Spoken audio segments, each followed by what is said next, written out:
Story 1, Being and Breathing. One warm evening many years ago, after spending nearly every waking minute with Angel for 8 straight days, I knew that I had to tell her just one thing. So late at night, just before she fell asleep, I whispered it in her ear. She smiled, the kind of smile that makes me smile back, and she said, "When I'm 75 and I think about my life and what it was like to be young, I hope that I can remember this very moment." A few seconds later, she closed her eyes and fell asleep. The room was peaceful, almost silent. All I could hear was the soft purr of her breathing.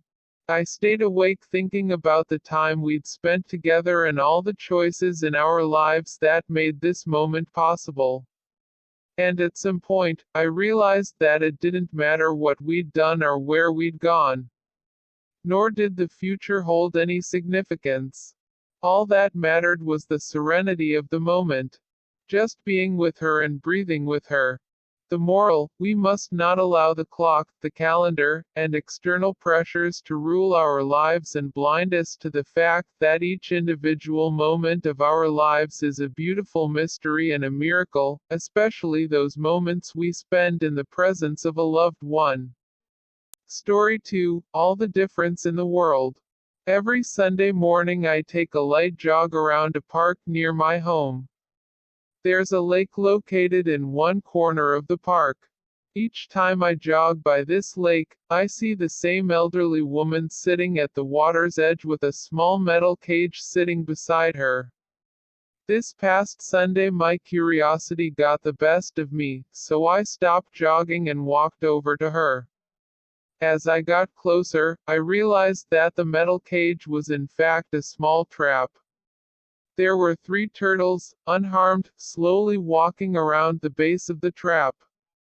She had a 4th turtle in her lap that she was carefully scrubbing with a spongy brush. "Hello," I said. "I see you here every Sunday morning. If you don't mind my nosiness, I'd love to know what you're doing with these turtles." She smiled. "I'm cleaning off their shells," she replied. Anything on a turtle's shell, like algae or scum, reduces the turtle's ability to absorb heat and impedes its ability to swim. It can also corrode and weaken the shell over time. "Wow, that's really nice of you," I exclaimed. She went on, "I spend a couple of hours each Sunday morning, relaxing by this lake and helping these little guys out. It's my own strange way of making a difference." "But don't most freshwater turtles live their whole lives with algae and scum hanging from their shells?"